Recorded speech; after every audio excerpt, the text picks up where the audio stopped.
So, good morning, good afternoon, good evening, depends on where you are in the world. So, today we have the pleasure here to have a talk by Dr. Cliff Z, that now is working with Google in USA. So, he's in Austin, Texas. So, Marcelo Yoram, Professor Marcelo Yoram, will also be sharing this session in the questions and answer that we are going to have just after the talk by Cliff. So, Dr. Cliff Z is a senior engineer in management at Google. Previously, he was a research staff member at IBM Thomas Watson Research Center in Yorktown Heights and the Austin Research Laboratory. He holds over 100 US patents and international fillings.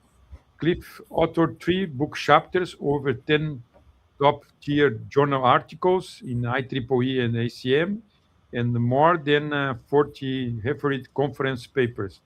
In 2015, he was recognized as an associate editor for the ACM Transaction Design Automation of Electronic System, TODICE. He also served as the general chair of the IEEE ACM International Symposium on Physical Design in 2014, where he led a team of world experts through all phases of the conference, from paper reviews and keynote invitations to logistics and finance. So thank you very much again, Cliff, to accept our invitation. It's a pleasure to see you again since a long time when you visit us in Porto Alegre. So thank you very much. So thank you also, Marcelo Joran, to share this session sharing. And so then the floor is with you, Cliff, to start your talk. Sure. All right. Thank you, Ricardo. I still can't remember that. I visited Porto Alegre. It was like back to like 2013. So Yeah, it didn't feel like it was like 13 years ago. But yeah. thank you for like hosting me in this talk, and it's my honor to give like this talk in this series. It's Let's get our honor started. to have your talk. Let's get started. A lot of people might question, right? So why I'm actually giving this talk in this channel? Let me give an overview of like my career. I involved in research in terms of EDA software, which is including like logic synthesis and physical design back when I was working in IBM. We did a lot of research, including timing optimization, buffering, placement, routing, clocking. You probably see that like we also consider like the 3D chips, and this mainly because at that time the clocking for the 3D chips is a big problem. Um, Anyway, I did a long time, like more than like 10 years. Like I would say that including the whole time that like I actively do research, there are more than like 15 years of that. So, but over the time, I actually consider myself a software engineer. Like reason why is because uh, in order to show that our algorithm, uh, in terms of like those EDA algorithm, is really better than the other algorithm. We write a lot of like large scale software in order to do experiment. And then sometimes we even use like hardware acceleration like GPU and FPGA, right? So even though like the topic that like we are trying to improve like chip design, but at the end of the day, like we are like software engineer. So that is one of the reasons why like I give this talk, right? So AI agent versus software engineer, because first, like I consider myself a software engineers, a part of a software engineers like community, and second, like I care about what is going on like with like software development. And then you might ask me, oh, why are you actually talking about AI agent? It is because like actually about 10 years ago, yeah, like now I look back like 10 years ago that I left IBM and I joined Google, and I no longer work on any EDA related work. But now I manage an organization of software engineers in the area of AI agent security. And because of like the work, even though I cannot talk too much on like this work because like it's a very like it's highly confidential, but I get involved into a lot of the AI agent consideration, and also I need to study what's going on in the whole world in terms of the security incident and consideration, right? So that become kind of like my interest, and that's why I'm actually giving this talk today. Uh, Before that, oh, I see not many people are actually joining in live. I was going to ask people, um, how many people are actively using AI at least once a day? I think like right now we only have 3 people, but like the reason why I'm asking this question is because like I heard that a lot of people are talking about AI, but people are not actively using AI. So they might use it because it's fun, like Gen AI, like they can generate something. They might use it here and there. Oh, I see that like Copilot, or I'm sending an email, right? So oh, it's helping me to improve my email, something like that. But I would not consider this is an active use of AI. I consider it's more like passive. Oh, since the tool has been integrated with my daily workflow, like for example, an email client, right? So like Gmail or like Outlook or other email, then I just use it, right? So I guess my question is that like not I find that until now, uh, I didn't see a I didn't see everyone are actively using AI at least a couple of times per day. But anyway, so since we don't have like active people here, let me see. I can probably see.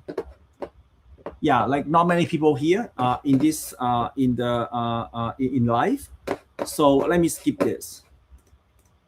So I was invited by the city of Austin to give a keynote speech about Gen AI and LLM.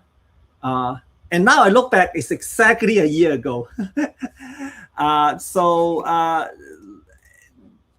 was like, it's actually quite interesting because if you look at the timeline, that was the time that Gen AI and in particular ChatGPT is blooming. So everyone is talking about ChatGPT. Everyone is like, oh, it's fun. It's like interesting, right? And so that's reason like when the government, I mean like the city of Austin, they have like this event to let all their government employee to attend. They asked me to give a keynote and teach them about like some technical detail of like large language model and Gen AI. And by the way, I don't think, if I remember correctly, I don't think there's a lot of like software engineers in the audience, but there are a lot of other professionals, right? So like think about civil engineers, mechanical engineers, maybe like even like accounting or like some legal professionals. They are very interested in the whole trend of LLM and Gen AI, but at the same time that they don't know how to start. And then like they ask me a lot of questions. And I'm actually very surprised to see how it evolved for the last like 1 year or so, right? So it go from Gen AI, like everyone is treating it as a trend, to now I see that more people are using it, in particularly like so for software engineer. I see many of people are using it to help them code right now.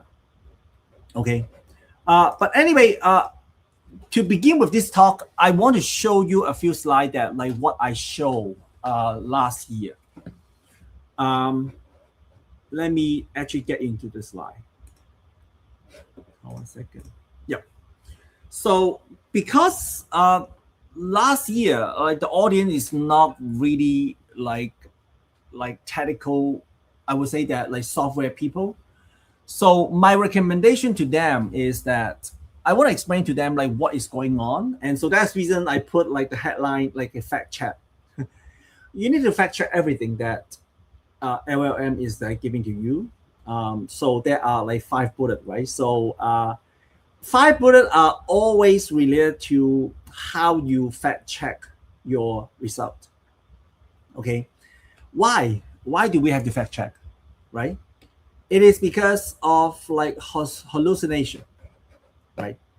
So by the way, this term, if you look at the slide that I put here, right, starting from, I would say that it go from 2023, people start talking about like the ChatGPT, and then get into 2024, it start to become people keep talking about it.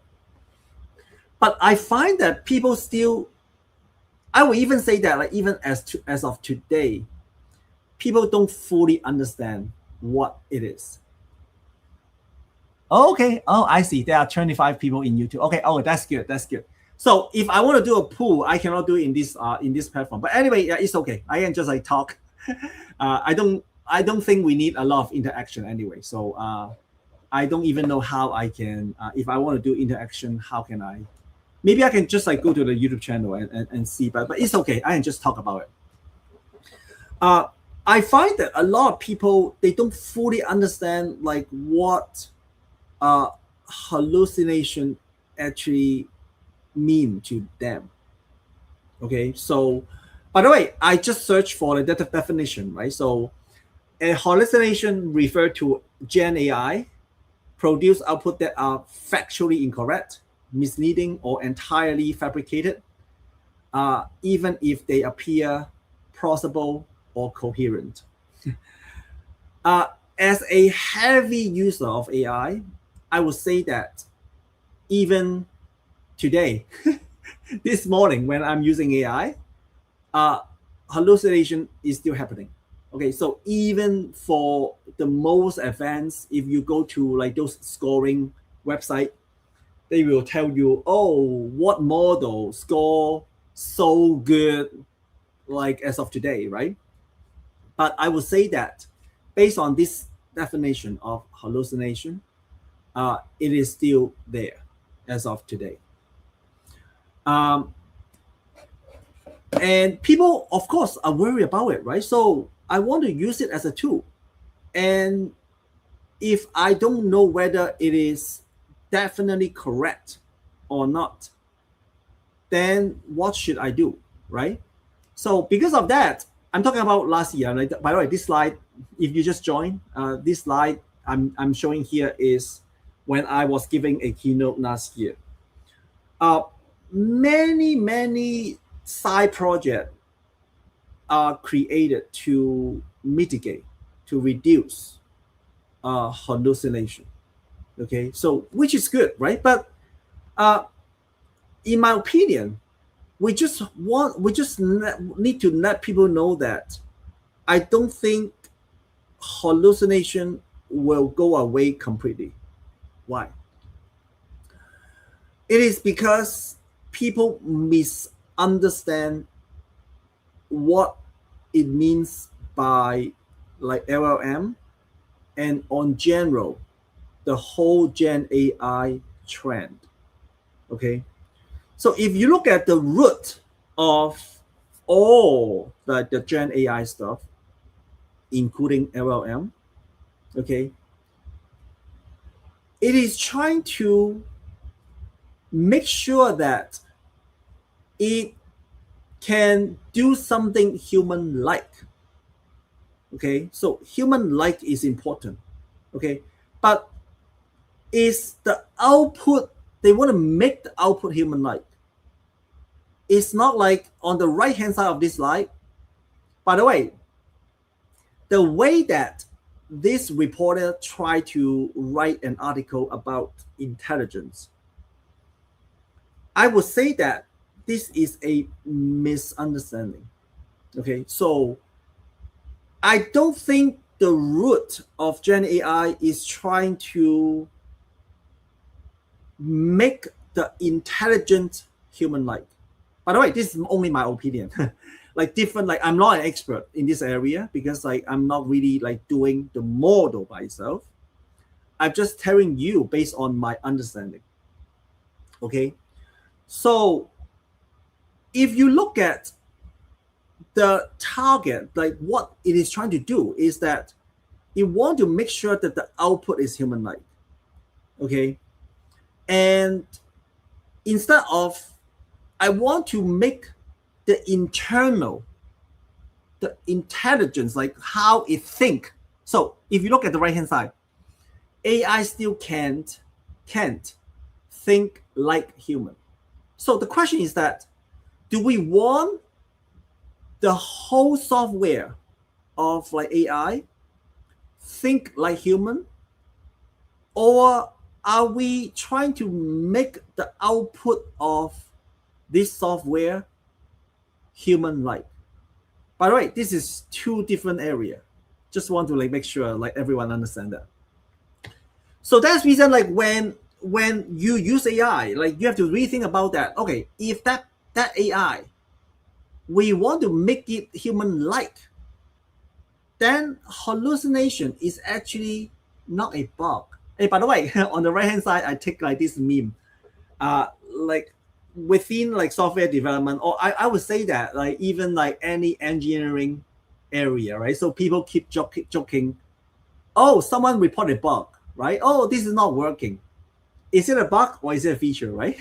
So this is a joke, but I'm taking this joke into another level, right? So I want to say that hallucination is a feature, right? Because if you talk to any human, okay, so let's say you talk to any human, some human are expert on some area. And of course, if you talk to them, they will likely tell you the true and factual answer. But at the same time that any human can make a mistake. Any human can make something look very like possible, like very appealing, right? Like any human can tell you that, but it could be factually wrong, right?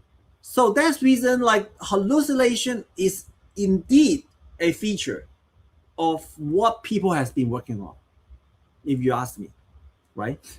So that's reason I think like we need a mindset change. But anyway, like this, remember this was like a year ago. Things change a lot like nowadays.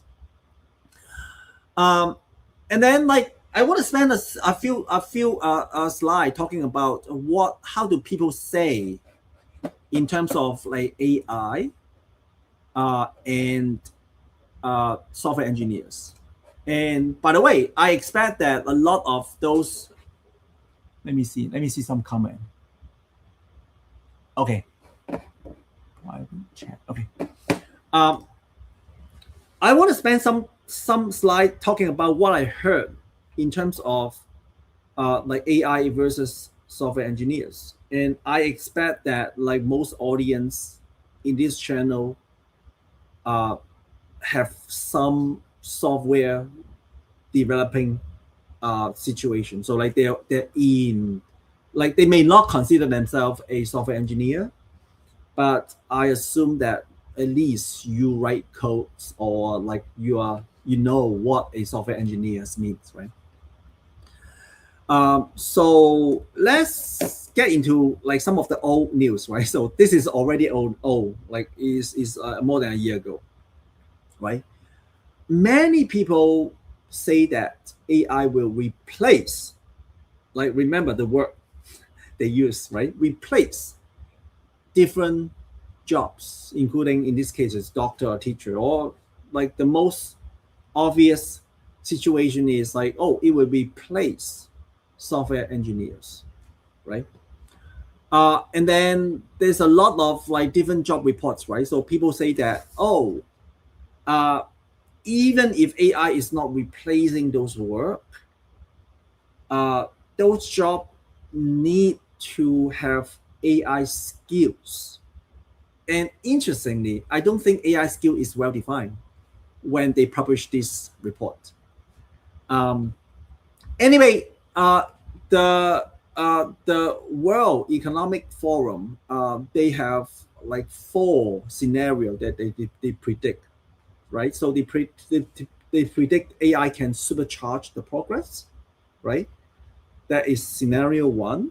And scenario two is that like the age of displacement, right? So like basically AI displace all the workforce. And then scenario three is like co-pilot, okay, so which is like helping. And scenario four is like is not that helpful, right? It's a stall progress. But the reason why I show this figure is that it's interesting that if you look at the second line, right, AI literacy and adjacent skill. So the AI skill, no matter what, is either flat, okay, so which is like you still need to know AI, or it will go up by a lot, right? And I want to keep a line here, right? So scaling of agentic AI, agentic AI is mostly going up in any scenario, right? So I will talk about agent AI a little bit later, but I just want to show you like those people's prediction. Uh, and I want to skip this slide, right? So because everyone's talking about, oh, like no matter what, you need AI skills. Uh, I want to show this slide because, by the way, this is already old. This is already like a year ago, and I would say that the percentage, if I'm not able to like search like some new figure right now, but I would say that the percentage will only go up. Okay, so they say that they have already used AI tools in some form. Like so, the software engineers are already using AI tools. But what is more, in my opinion, what is more interesting is that they reported that, and like the startup company, because they don't have a lot of fundings, right? They say that 95% of their code base is generated by AI, right? So if you look at all these news, like you might say that, oh, hold on a second. Yeah, it looks like AI is already replacing a lot of like, software engineers, right? But hold on a second. I will explain a little bit more later. And like there's a lot of people say that, oh, like the computer programming jobs has been replaced. And then not to mention that many company, when they announce the layoff, they say that, oh, it is because of AI. But I let me be honest with you. In this industry, and I have a lot of friends that like they are in this industry, and we don't think so. Like we don't think AI has already replaced the jobs. We don't think so. Okay. Uh, we also hear a lot of other like news from another angle, right? So AI has already added 1.3 million new jobs, right? And then like what is interesting is that if you look at my next slide, uh, there's a long time research. So by the way, this research, uh, published in Harvard Business Review. They do a 8-month study, and then they find that if you look at the end of this slide, they find that AI gives them a feeling of like doing more, right? And then it gives them a feeling of like rewarding.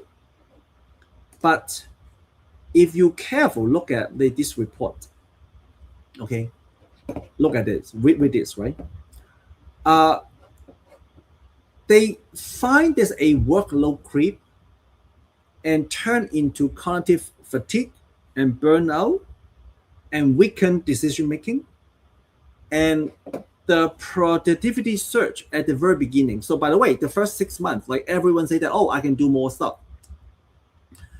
And then after 6 months, they find a lot of people, they find that they have a burnout and eventually they give away lower quality work, lower turnover, and other problems.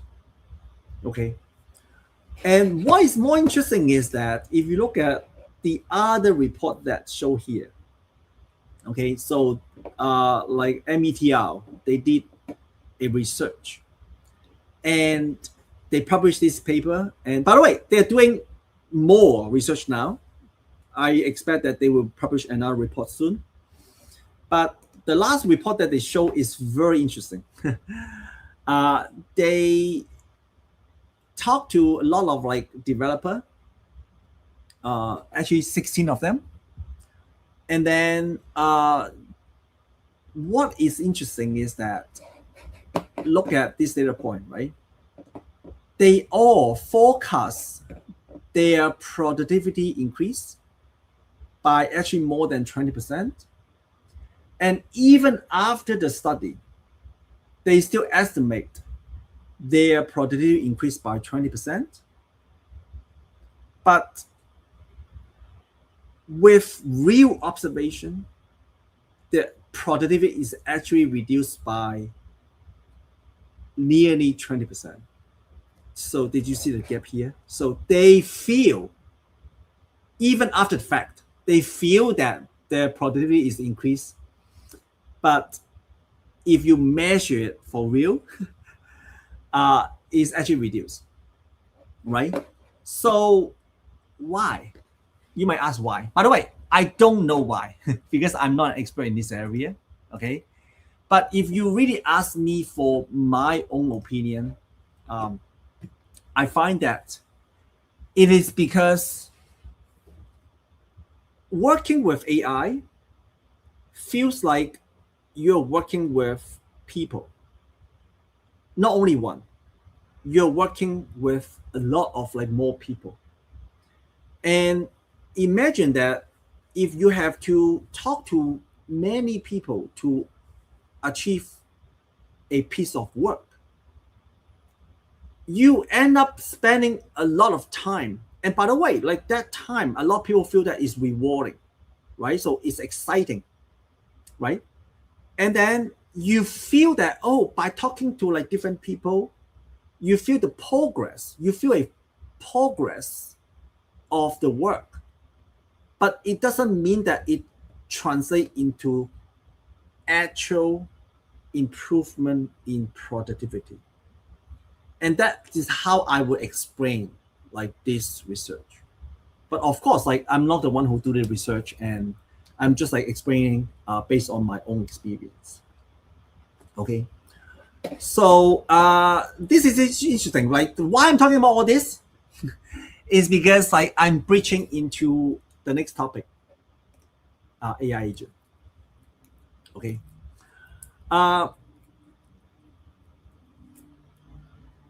Before I get into AI agent, I want to like conclude that from my observation, whether AI is really helping or not, it is really depending on how you use it. The how part is actually more important than like the quality of like the AI model that you're using. And my experience is that like the whole industry is still learning. They're trying to find out ways. They're trying to find out guidelines to really improve productivity. Okay. But then how about AI agent? Okay. I really want to ask this question.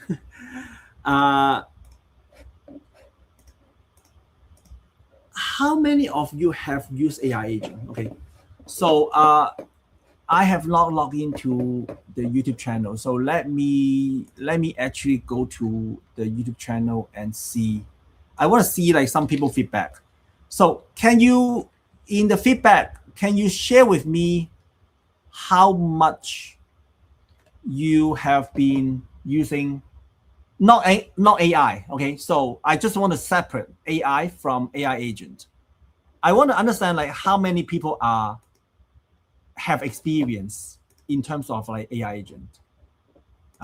Okay, hold on a second. Let me go to our channel and see. Let me see whether I can actually see it. Hold on a second. Okay. Oh, I see some question here now with like top chat. Okay, so I see some people. Okay, Masalo say that I did small experiment. Okay, some people say that like what AI agent is actually. This is like what I get. Most people heard about AI agent, but I doubt that many people use it actively or regularly. And a lot of people like just confused. So what is the difference between, let's say I'm using like Claude Code, right? What part of it is an AI agent? What part of it is not an AI agent? Something like that, right? Yeah. Okay. So thank you. Hold on a second. So where am I? What screen am I right now? Here. Okay. Let's talk about like the definition. Of course, like I use Google search, right? So like Google has like this AI overview, and I think like the answer is like correct. And by the way, like the source is from IBM, so I'm being fair to many different sources, right? AI agent are autonomous software. If you look at the key feature here, right? So the autonomy is what we're talking about. Agent operate without continuous human supervision. So what does it mean? It means that, by the way, hold on a second. If you look at like the difference, right? They differ from chatbots by acting on behalf of user. This is important. Acting on behalf of user to execute complex multi-step workflow. Okay. So hold on a second. Oh. Yeah. Okay. So I just want to show this slide. Like this slide is not that important. Like it's just like showing. Is hold on a second. I want to be able to see some of the chat. Okay. Okay. So I show this slide. I'm just like showing you some example, right? So and like those are all example of AI agent. Next slide. I want to give you an example. Like, what does it mean by actually AI agent? Okay, so I want to separate AI agent from AI. So I want to use this example. Okay, let AI agent manage your calendar and email. Okay, notice it. I'm not saying that you use AI agent to help you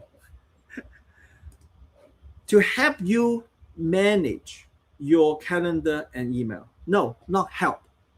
I'm talking about manage by itself. So then like you can start seeing difference, right? Because right now a lot of like the top email client, the top calendar client, they have AI feature. So for example, you get an email, you open the email. I'm not sure whether like what client do you use. Like I want to be generic.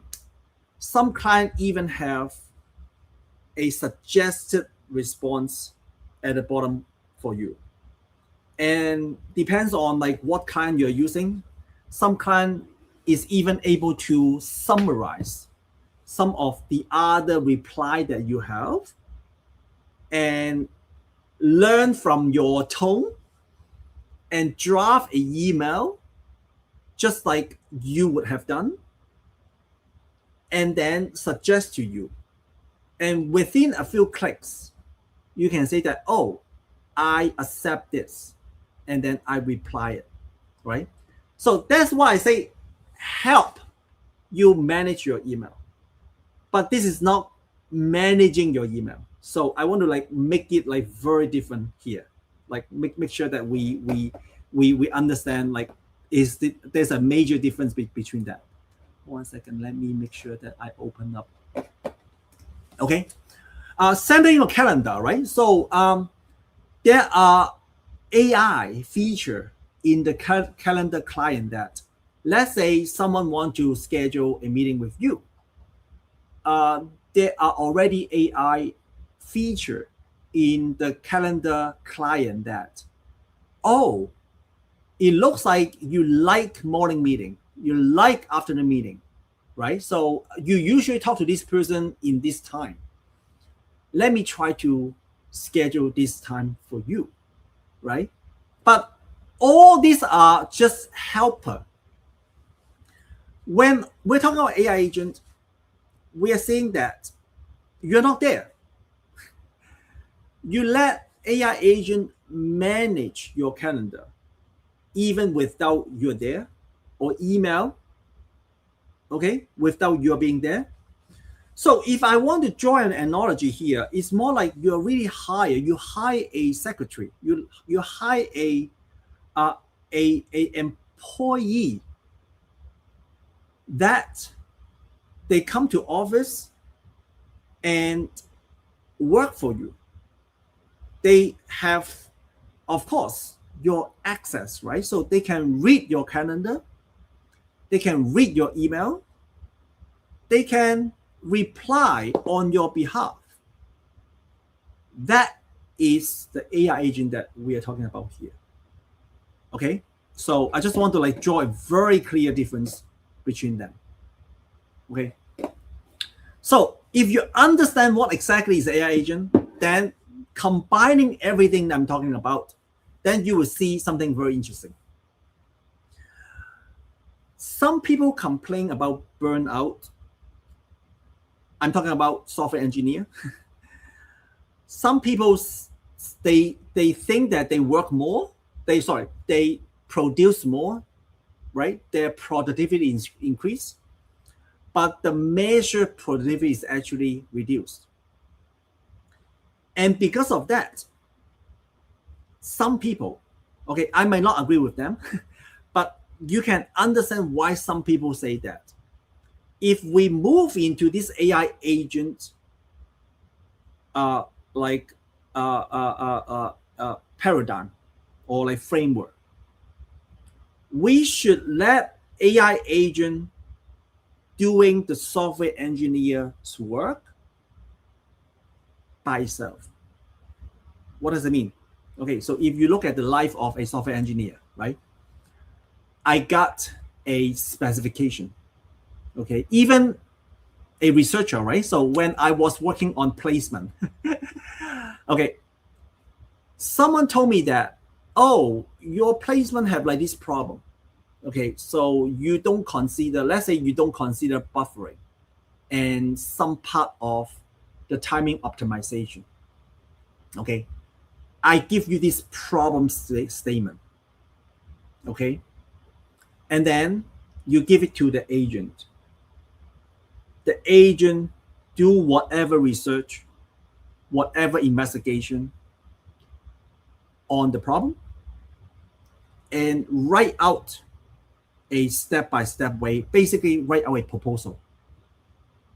And then they do the work, they understand the code, they update the code, they write code and check in the code, and then run it. Sometimes there's some bug, right? Some error, right? They also fix the error. and they do iteration, right? So like they try an idea and then write it, run it, and they find that, oh, it is improved or degrade, and then they get into another iteration. So this is exactly the vision of AI agent, because not only that it is doing more work, it actually prevent a lot of the problem that people report already, including the engineer burnout and the confusion, right? So, oh, in order to work with like different AI and try to improve my productivity, I completely delegate this work to my colleague, which is an AI agent, right? So the vision should solve a lot of problem that we just talked about, right? But I don't have a crystal ball. I don't know whether this vision will work or not working. I work in the security area. I just want to let you know what are like the security consideration in this particular talk. Okay. And so that's reason, instead of like focusing on software engineering, let me focus on this simple example that everyone can understand. So let's assume that you have an agent. It's a long-running agent. It manages your calendar and email. What happened? Okay. So let's talk about recent incident. By the way, this data is public. So if you look at my slide, on the top left corner, I basically tell you like there's some keyword that you can search, and then you can understand like those incidents by yourself.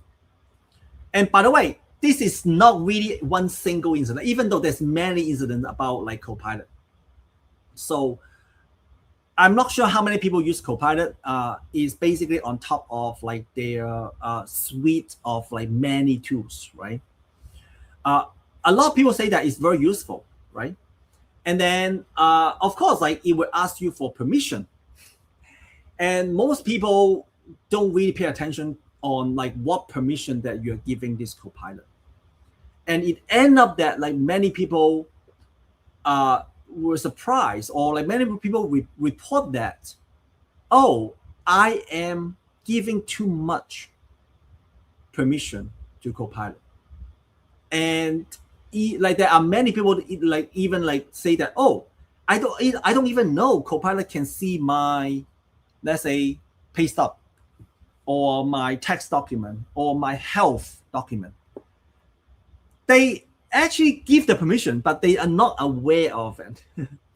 And so that's the reason a lot of people start thinking about, oh, what is the right way to make people aware what kind of permission that you give to something like a Copilot, when like the suite of like the software that you're using can access so much confidential and personal data. Okay, but this is still going on. So a lot of people still do not have a very good solution on that. The other thing is like, by the way, this is interesting. It just happened, not happened, like it announced in February 2026, right? So this consulting company that, of course, like most of the top company that they use AI chatbot, and then like they find a way. So this is a group of people, like Code War is a group of people that they are trying to like help people doing what we call like the white hat, right? So they try to hack into the system and see what's going on out there, right? And they find that this is exactly what we call, right? Most of the system that we find, they don't separate identity versus non-human identity. They just like treat them the same, or they're not prepared for it. So that's reason like my title speech, my title is talking about NHI, non-human identity questions.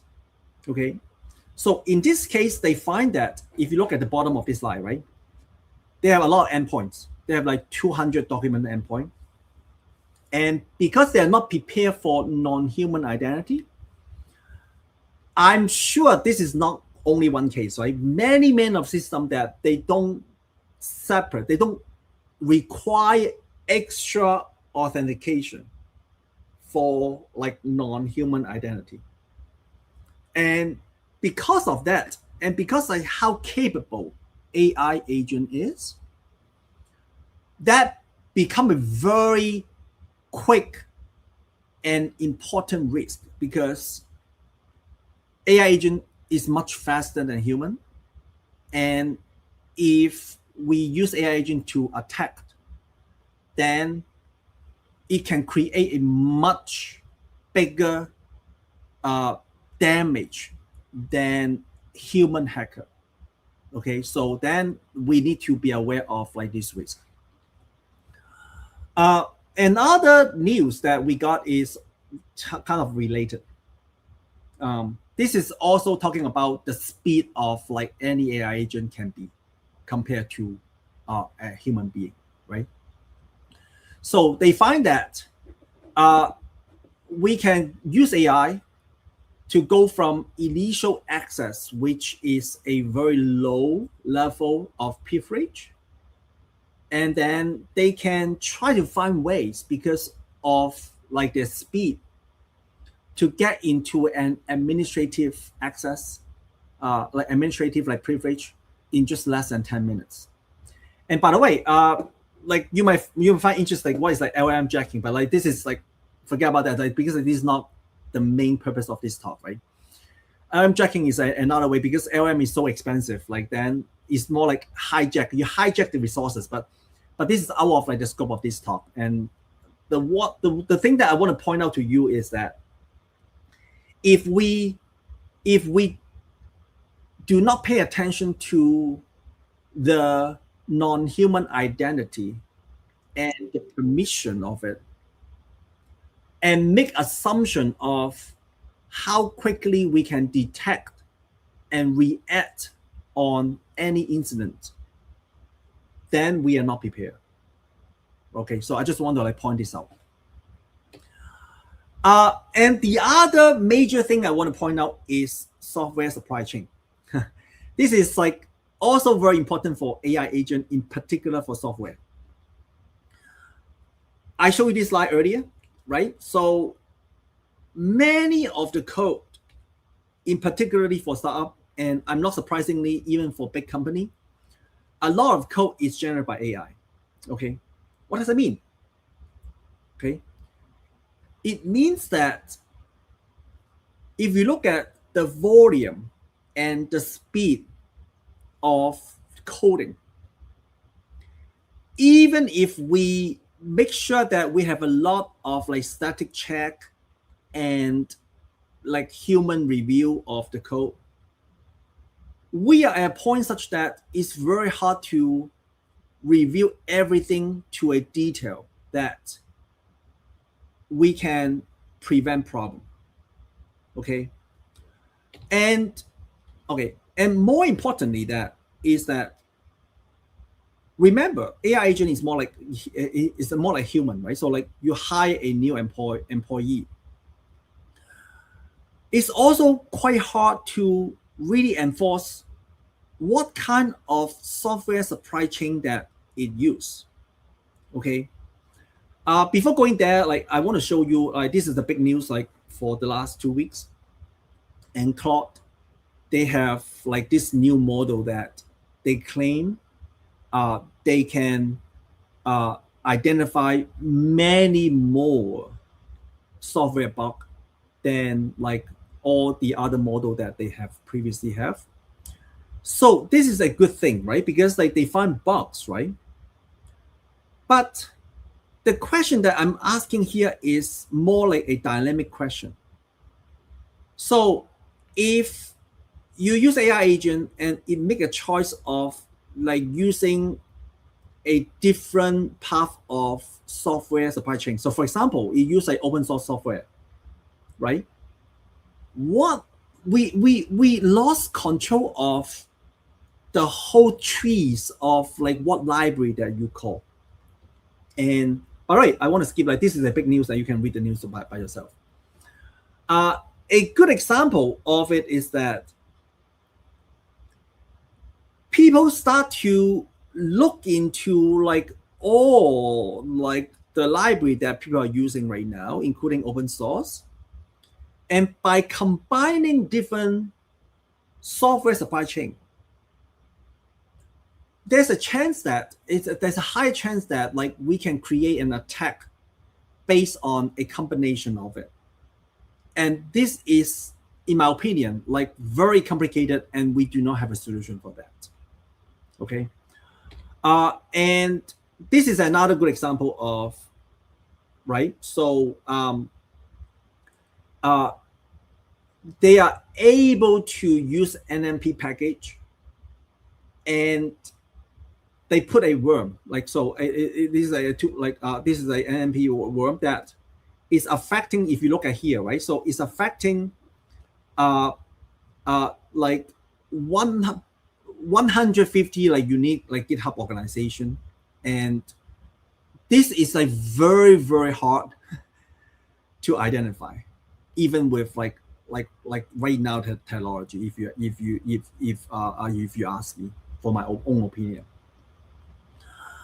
and then like not to mention that a lot of like the supply chain infrastructure is like not prepared for that, right? So in this case, people can exploit like the problem by reusing the namespace, right? So like in these cases, they use the namespace of the model to identify the model. So that's the reason by reusing the namespace, people can kind of replace and put in a separate model into it and creating an attack path. So I don't want to like dig into like each of these events. Like you can actually read it by yourself, like if you're interested. But I just want to point out that my understanding is that the software supply chain is not ready for the age of agent AI doing the software engineering work. And we need to make sure that we are more prepared for that. So this is like my final slide. So the takeaway is a lot of people, they don't even know what the difference like between AI and AI agent. My recommendation is like try it. And then there's so many tutorials right now that you can try it, and you want to learn about like what they can and what they cannot do as of today. But the problem is that you don't know the risk that you're getting into. The same as like you're hiring a new person, right? So like a person that you don't even know, right? So that's reason. Let's go back to like my example that I suggest you, right? So if you want to let an agent to control your calendar and email, my recommendation is do not let it use your email directly. A hacky way could be you create another email address, because like right now email address is like literally 3. You can forward a subset of your email to like this email address and only give AI agent to like this separate email address.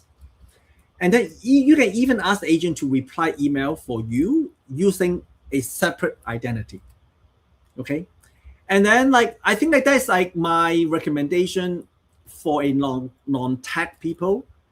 And for tech people, like the whole situation is much more complicated, and I don't want to give any recommendation because I'm not in that position. But for email and calendar, I highly recommend that you try it and see what's going on out there, and the learning will go a long way. And yeah, so that is my last slide, and this is my major takeaway of like what I want to talk about. Let me go back to the channel and see what are the question out there. Okay, Cliff, thank you very much for the very insightful presentation. Are you hearing me right? Yes, I'm hearing you well. Let's highlight the questions here. I think I just have to click on them. Let me see. Well, it should be just to click. Okay. For some reason, I'm clicking on the wrong question. I'm clicking on the question, but the other one is highlighted. Okay, here. Okay, that's good.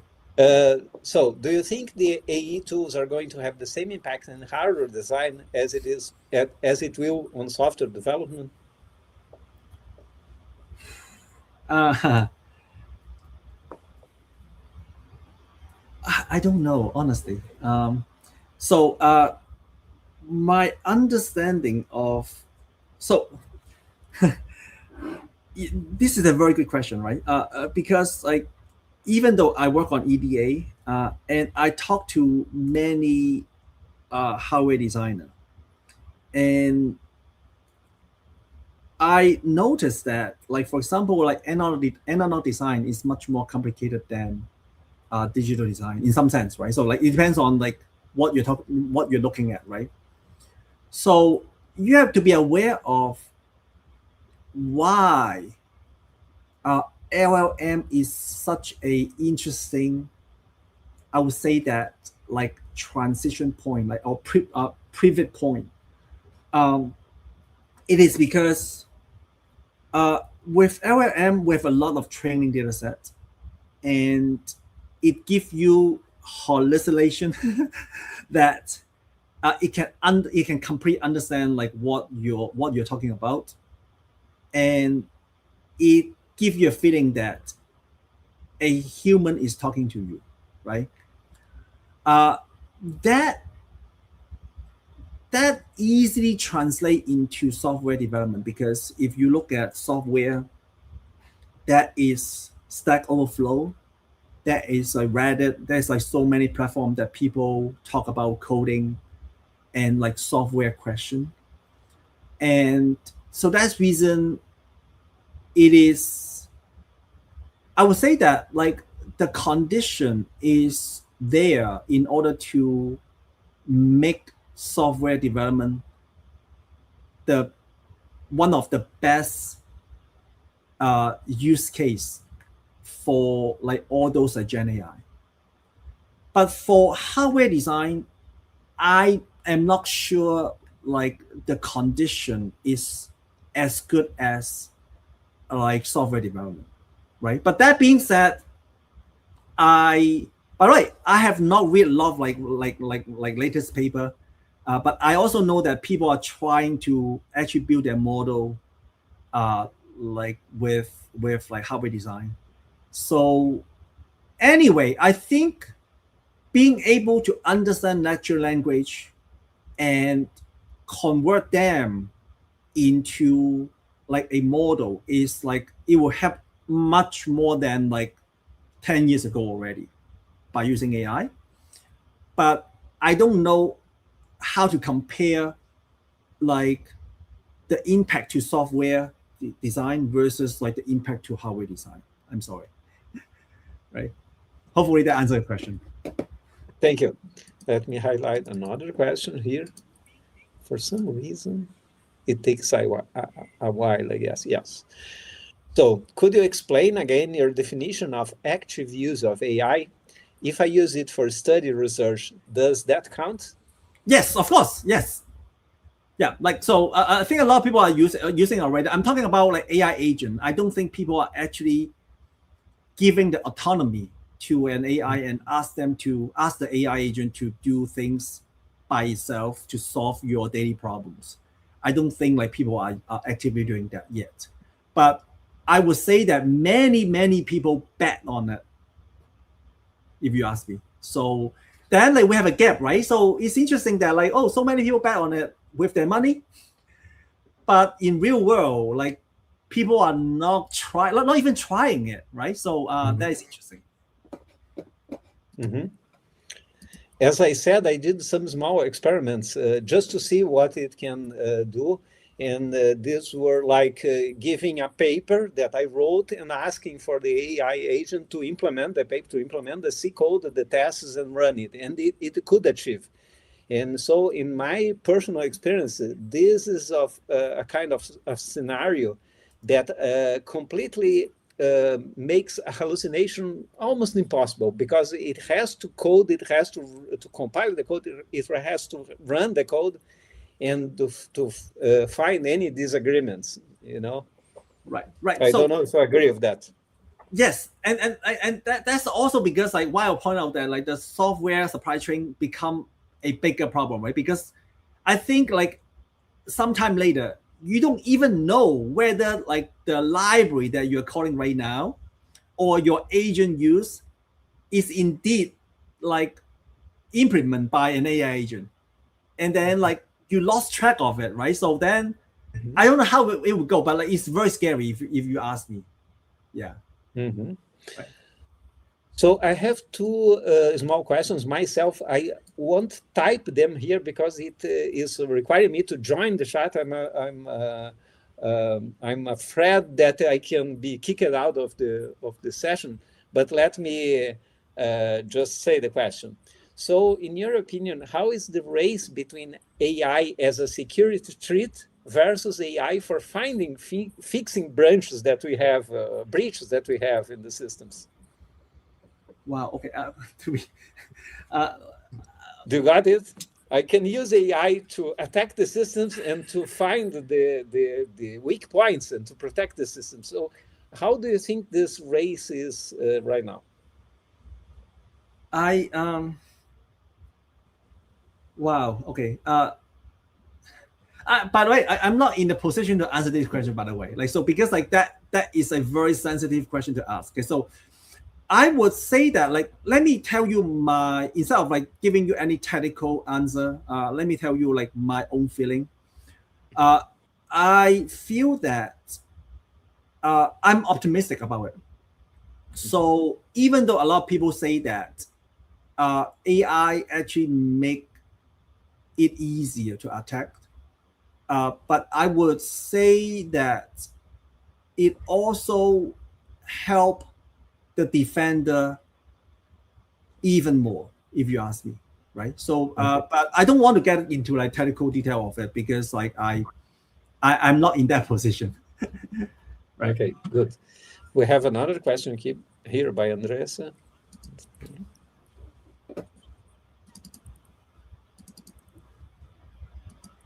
I actually don't know why it takes so You're talking about time. Like the last one, right? I can read it by Yeah, you can read it. So AI agents are mainly used for support tasks like email and scheduling rather than core work in companies.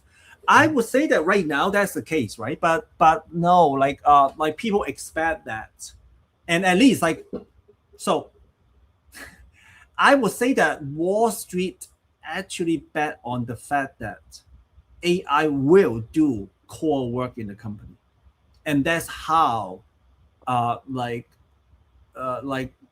why they predict, like, we can use much smaller costs to generate much more economy. Like, so that I think, like, that's, like, the expectation for many people, right? So yeah, maybe as of today, like, people are just, like, kind of, like, using it as a helper, as I mentioned, right? So, like, a lot of people using AI right now, and I'm very happy that, like, over the last 2 years, like, the adoption rate is, like, so high. But I would say that AI agent is another level of productivity gain that Wall Street is looking for. But I don't have a crystal ball. I don't know how it will go and when it will happen. So yeah. Mm-hmm. Okay, and so one last question here for me. Any advice for beginners to work on AI for software development, AI for security? So any advice you want to give, or where they should go first? There's a lot of class, by the way. So feel free to like search for even like look for like those like there's a lot of free class from different like top universities, and I think like that will help you. I think you're asking a very good question, right? So a lot of people ask me, oh, whether I should get into like the core. For example, like should I try to teach myself to develop a model, or what, right? So like I would say that everyone should start learning how do we actually use it, and then as I mentioned, right, but like the whole industry is still learning what is the best use of it. So that is already a very big market out there, if you ask me. And then if you find that you are really interested in it, like I think like you can also like dig into it and start looking into, oh, can I contribute to the model, right? So there's just like so much resources out there, and then yeah, like if you like search for like those free courses in like the top university, like there are many of them. Yeah. Okay, thank you. We have another question by Sishan here. What's a recommendation regarding the use of AI agents in research work? I don't want I want to oversell. I would say that like a lot of people already find that like the notebook LM is like very useful. It's help you to like organize like all your thoughts. So I would say that like the agent can actually do the research for you. It can even write a paper. So supposedly, if you're talking about AI agent, we are asking AI agent like more like a PhD student, like right now, like the expectation is like that. But by your asking, like, so if you want to use AI to help you for your research work, such that you still be the human in the loop, then I would say that like you can start with like notebook LM. So which is like a lot of people already find that is very useful. Okay, thank you so much. Okay. Okay, this seems to be the last question. I would like to thank you again, Cliff. You're a very smart guy. We are pleased to have you here. In the past, you came to URGS, you give a very nice talk, and also help the students with good advice. I remember well from that time. And I guess Ricardo Reis wants to say some final words as well and highlight the next event, right, Reis? Yeah, I just like to thank again Cliff G for this very nice, interesting work and presentation and discussion. And I hope to see you in person in a near future. Sure. By the way, there is also some former students from here that are working in Austin nowadays. Yeah. So some ones. And so next Friday is May 1st. So it's holiday, so we are going to have a new CASS talk. But soon you are going to see the announcement of next ones. We have uh, 4 talks that are already scheduled. So soon you are going to do the announcement. So I hope to see you all in the next ones. And so thank you again, Cliff, and thank you, Marcelo, also to share these questions and answers. No? So and have a nice weekend. You too. Thank you. Bye bye. Bye. Thank you. Bye.